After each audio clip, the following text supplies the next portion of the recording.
नमस्ते प्यारे दोस्तों।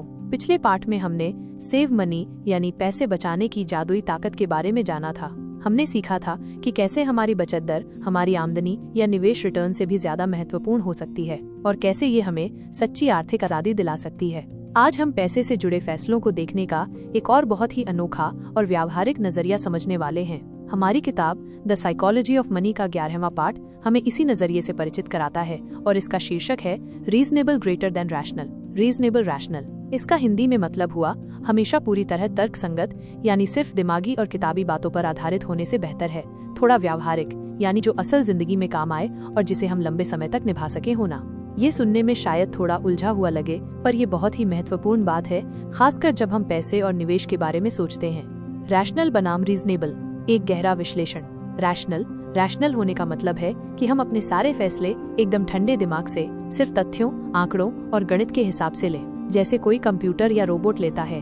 अर्थशास्त्र की किताबों में अक्सर हमें यही सिखाया जाता है कि हमें एक रैशनल निवेशक बनना चाहिए जो भावनाओं में बहकर कोई फैसला न ले। यह दृष्टिकोण मानता है कि हर व्यक्ति को हमेशा अधिकतम लाभ या उपयोगिता यूटिलिटी प्राप्त करने की कोशिश करनी चाहिए। उदाहरण के लिए, एक रैशनल निवेशक हमेशा सबसे ज्यादा रिटर्न देने वाले निवेश में पैसा लगाएगा, भले ही उसमें कितना भी जोखिम क्यों न हो, क्योंकि गणितीय रूप से वही सबसे सही विकल्प है।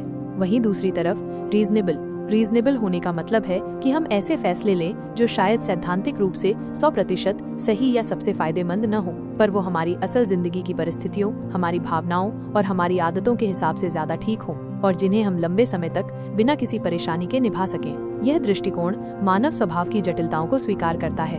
हम केवल तर्क पर आधारित प्राणी नहीं हैं। हमारी भावनाएं, हमारी व्यक्तिगत पसंद नापसंद और हमारी सामाजिक परिस्थितियां भी हमारे फैसलों को प्रभावित करती हैं। एक रीजनेबल व्यक्ति वह है जो इन मानवीय कारकों को ध्यान में रखकर अपने वित्तीय निर्णय लेता है। लेखक मॉर्गन हाउसेल कहते हैं कि जब पैसे की बात आती है तो ज्यादातर लोग रैशनल होने की कोशिश में अक्सर ऐसे रास्ते चुन लेते हैं जो किताबी तौर पर तो बहुत अच्छे लगते हैं, पर जिन्हें असल जिंदगी में निभाना बहुत मुश्किल होता है। और नतीजा ये होता है कि वो या तो उन रास्तों को बीच में ही छोड़ देते हैं या फिर तनाव और चिंता में घिरे रहते हैं। वे एक आदर्श दुनिया की कल्पना करते हैं जहां भावनाएं हावी नहीं होती, लेकिन असलियत में हम इंसान हैं और हमारी भावनाएं हमारे साथ चलती हैं। निवेश के उदाहरण, रैशनल की सीमाएं। चलो इसे एक उदाहरण से समझते हैं। मान लो कोई वित्तीय सलाहकार है जो पूरी तरह रैशनल है। वो आपको बताएगा कि ऐतिहासिक आंकड़ों के हिसाब से सबसे ज्यादा पैसा बनाने के लिए आपको अपना सारा पैसा इक्विटी शेयर बाजार में लगाना चाहिए और उसे कम से कम 20-30 साल तक हाथ नहीं लगाना चाहिए, चाहे बाजार कितना भी ऊपर नीचे हो। किताबी तौर पर ये बात शायद सही भी हो। आंकड़े दिखाते हैं कि लंबी अवधि में इक्विटी ने अन्य एसेट क्लास से बेहतर प्रदर्शन किया है, लेकिन क्या आप, एक आम इंसान, ऐसा कर पाएंगे? जब आप देखेंगे कि शेयर बाजार बहुत तेजी से गिर रहा है और आपके पैसे की कीमत कम हो रही है, तो क्या आप रातों को चैन की नींद सो पाएंगे? क्या आप उस डर और तनाव को झेल पाएंगे? ज्यादातर लोगों के लिए ये बहुत मुश्किल होता है। बाजार की गिरावट के दौरान अपने निवेश को सुरक्षित रखना, जबकि हर तरफ दहशत का माहौल हो, बहुत हिम्मत का काम है। हो सकता है आप घबराकर अपने सारे शेयर नुकसान में बेच दें और फिर जब बाजार वापस ऊपर जाए तो पछताएं। ये अक्सर देखा गया है कि निवेशक सबसे खराब समय में बाजार से बाहर निकल जाते हैं और जब बाजार रिकवर होता है तो इसमें वापस आने से चूक जाते हैं, जिससे उन्हें बड़ा नुकसान होता है। यहाँ पर रीजनेबल होना काम आता है।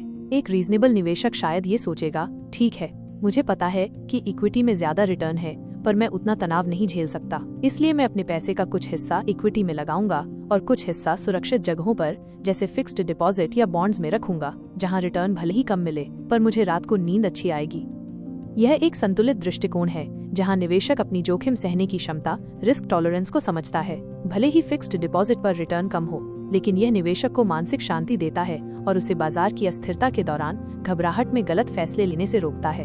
अब किताबी तौर पर यह फैसला शायद सबसे अच्छा न हो, क्योंकि इसमें रिटर्न थोड़ा कम मिलेगा, लेकिन ये एक ऐसा फैसला है जिसे वो निवेशक लंबे समय तक निभा सकता है बिना ज्यादा चिंता किए। और लंबे समय में एक ठीक ठाक प्लान जिसे आप लगातार निभा सकें, उस परफेक्ट प्लान से कहीं बेहतर होता है जिसे आप बीच में ही छोड़ दें। वित्तीय सफलता अक्सर निरंतरता और धैर्य का परिणाम होती है, न कि क्षणिक रूप से सबसे सही निर्णय लेने का। पैसे के मामले में सबसे महत्वपूर्ण है कि आप एक ऐसी रणनीति चुनें जिसके साथ आप टिके रह सके, खासकर मुश्किल समय में। बाजार में गिरावट के दौरान अपने निवेश को बनाए रखना ही असली परीक्षा होती है और एक रीजनेबल रणनीति आपको इसमें मदद करती है। मानवीय पहलू का महत्व और व्यवहारिक वित्त। लेखक कहते हैं कि हम इंसान हैं, रोबोट नहीं।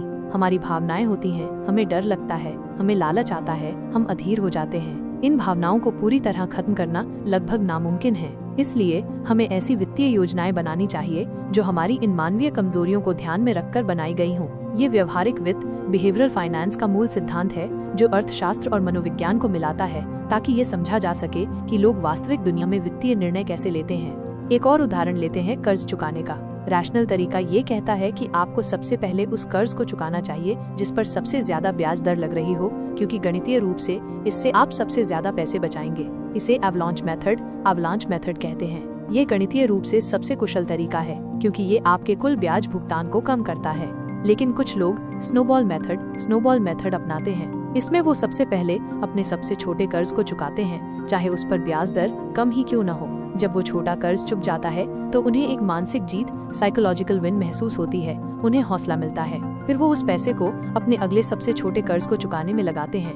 ये तरीका शायद गणितीय रूप से सबसे अच्छा न हो, पर बहुत से लोगों के लिए ये ज्यादा प्रभावी होता है क्योंकि ये उन्हें प्रेरित रखता है और उन्हें कर्ज चुकाने की प्रक्रिया में टिके रहने में मदद करता है। ये रीजनेबल तरीका है। इस मेथड में वित्तीय लाभ से ज्यादा मनोवैज्ञानिक लाभ को प्राथमिकता दी जाती है, जिससे व्यक्ति को प्रक्रिया में बने रहने की प्रेरणा मिलती है। पैसे के फैसले सिर्फ स्प्रेडशीट और कैलकुलेटर पर नहीं लिए जाते, वो रात के खाने की मेज पर और परिवार के साथ बैठकर लिए जाते हैं। उनमें हमारी भावनाएं, हमारे डर, हमारी उम्मीदें सब शामिल होती हैं। हमारी व्यक्तिगत और पारिवारिक परिस्थितियां हमारे फैसलों पर बड़ा असर डालती हैं। उदाहरण के लिए, एक युवा पेशेवर का वित्तीय फैसला एक सेवानिवृत्त व्यक्ति से बहुत अलग होगा, क्योंकि उनकी प्राथमिकताएं और जोखिम सहने की क्षमताएं अलग होंगी।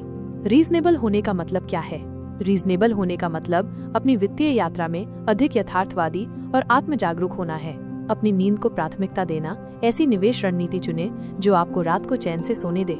अगर कोई निवेश आपको बहुत ज्यादा तनाव दे रहा है तो शायद वो आपके लिए सही नहीं है, भले ही उसमें कितना भी ज्यादा रिटर्न क्यों न मिलता हो। मानसिक शांति का अपना एक मूल्य है जो केवल मौद्रिक लाभ से कहीं अधिक है। सरलता को अपनाना, जटिल वित्तीय उत्पाद या रणनीतियां अक्सर समझने और निभाने में मुश्किल होती हैं। सरल और सीधी योजनाएं अक्सर ज्यादा कारगर होती हैं। वॉरेन बफे जैसे महान निवेशक भी अक्सर सरल, समझने योग्य व्यवसायों में निवेश की वकालत करते हैं। आपको किसी चीज में तभी निवेश करना चाहिए जब आप उसे समझते हो। गलतियों के लिए गुंजाइश रखना, कोई भी परफेक्ट नहीं होता, हमसे गलतियां होंगी। ऐसी योजना बनाएं जो छोटी मोटी गलतियों को झेल सके।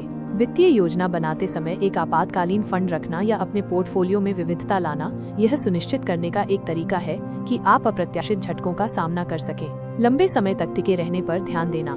सबसे अच्छी निवेश रणनीति वो है जिसे आप दशकों तक निभा सकें, अच्छे और बुरे दोनों समय में। लगातार अनुशासित तरीके से निवेश करते रहना, चाहे बाजार ऊपर हो या नीचे, अक्सर उन लोगों से बेहतर प्रदर्शन करता है जो सही समय का इंतजार करते रहते हैं। हम अक्सर सोचते हैं कि हमें हमेशा सही फैसला लेना चाहिए, लेकिन लेखक कहते हैं कि लगभग सही लेकिन टिकाऊ फैसला सैद्धांतिक रूप से परफेक्ट लेकिन अस्थिर फैसले से कहीं बेहतर है। यह एक महत्वपूर्ण सबक है जो हमें दिखाता है कि वास्तविक दुनिया में परफेक्शन अक्सर प्रैक्टिकलिटी के आगे फीका पड़ जाता है।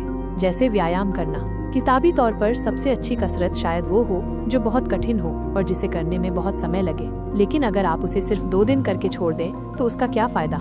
इससे अच्छा है कि आप कोई ऐसी हल्की फुल्की कसरत चुने जिसे आप रोज या हफ्ते में कई बार मजे से कर सकें और लंबे समय तक निभा सकें। वही आपके लिए ज्यादा फायदेमंद होगी। एक दैनिक पैदल चलना एक जिम सदस्यता से ज्यादा प्रभावी हो सकता है जो कभी इस्तेमाल नहीं होती। पैसे के मामले में भी यही बात लागू होती है। हमें ऐसे वित्तीय लक्ष्य और आदतें बनानी चाहिए जो हमारी जिंदगी के साथ मेल खाती हों, जिन्हें हम खुशी खुशी अपना सकें, न कि बोझ समझकर। यह वित्तीय आदतों को अपनी जीवन शैली में एकीकृत करने के बारे में है, बजाय इसके कि उन्हें एक अलग और तनावपूर्ण गतिविधि के रूप में देखा जाए। यह अध्याय हमें सिखाता है कि हमें अपने वित्तीय फैसलों में मानवीय पहलू को नजरअंदाज नहीं करना चाहिए। हम सब अलग हैं, हमारी परिस्थितियां अलग हैं, हमारी जोखिम सहने की क्षमता अलग है। इसलिए जो चीज एक के लिए रैशनल है वो दूसरे के लिए नहीं हो सकती। हमें अपने लिए रीजनेबल रास्ता ढूंढना होगा। यह व्यक्तिगत वित्त की व्यक्तिगत प्रकृति को रेखांकित करता है। निष्कर्ष। तो प्यारे दोस्तों, आज हमने रीजनेबल ग्रेटर देन रैशनल के इस बहुत ही व्यावहारिक सिद्धांत को समझा। ये हमें सिखाता है कि वित्तीय सफलता का रास्ता हमेशा सबसे कठिन या सबसे जटिल नहीं होता। कभी कभी सबसे अच्छा रास्ता वो होता है जो सबसे सरल हो और जिसे हम शांति और स्थिरता के साथ लंबे समय तक अपना सकें। ये हमें अपनी सीमाओं को स्वीकार करने और अपनी व्यक्तिगत आवश्यकताओं और भावनाओं के अनुरूप वित्तीय रणनीतियां बनाने के लिए सशक्त बनाता है। अगले पाठ में हम एक और बहुत ही महत्वपूर्ण सच्चाई का सामना करेंगे जिसका नाम है सरप्राइज। यानी आश्चर्य। ये हमें बताएगा कि भविष्य हमेशा अनिश्चित होता है और हमें उसके लिए कैसे तैयार रहना चाहिए। तब तक के लिए अपने वित्तीय फैसलों में अपनी भावनाओं और अपनी व्यावहारिकता को भी जगह दें। सिर्फ नंबरों के पीछे न भागे, बल्कि ऐसी योजना बनाएं जो आपकी जिंदगी को बेहतर और शांत बनाए। बुक्स वाली दीदी को सुनने के लिए आपका बहुत बहुत धन्यवाद। हम फिर मिलेंगे। क्या आपके पास कोई ऐसा अनुभव है जहां रीजनेबल होने के फैसले ने आपको रैशनल होने से बेहतर परिणाम दिए हों?